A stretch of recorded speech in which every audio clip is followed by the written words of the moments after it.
There have been a few occasions where I finish preaching at a church or speaking at a university, and somebody comes up to me and says, "Your message really, really moved me. I really, really resonate with the way you describe God. That's the God that I know. The way you talked about how those of us who follow Jesus need to be on the front lines of caring for people who are suffering from injustice. But is there an organization you could point me towards that actually does something?"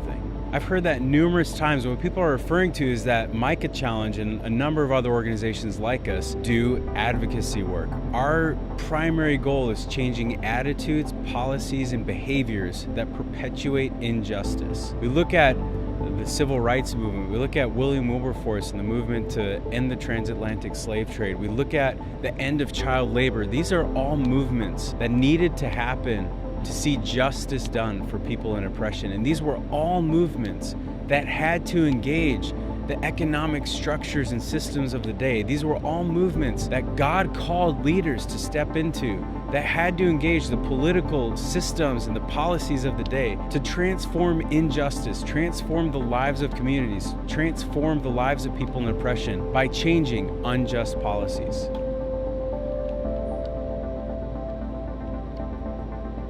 Whether we like it or not, the decisions that happen in the White House affect everybody's house. And we have this unique opportunity to speak into that. We have this incredible opportunity to speak out and stand up, stand with people in oppression, stand with people living in extreme poverty, be a voice for them in the places where their voice isn't listened to.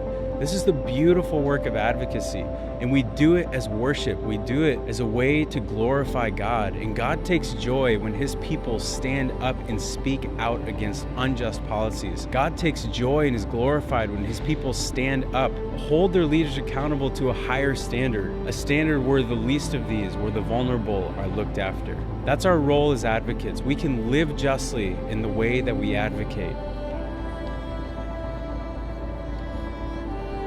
Through advocacy, we have the opportunity to touch the lives of millions of people. By leveraging our own citizenship or our own voice to impact the powerful, the decision makers of our world, we can touch the lives literally of millions of people around the world. Speak out against injustice and oppression. And when we advocate, when we join our voices with our brothers and sisters in oppression, lift them up to those who are powerful to influence them, when we do that, we don't take off our Christian faith. We don't take off our identity as followers of Jesus. We bring that with us into these places that are often secular, into these places where conversation about faith is uncomfortable.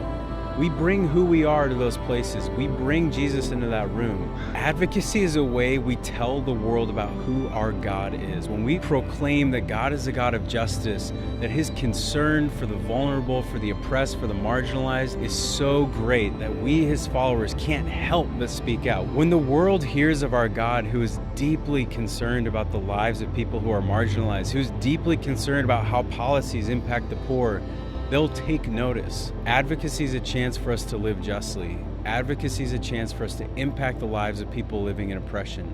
Advocacy is a chance for us to tell the world about who our God is.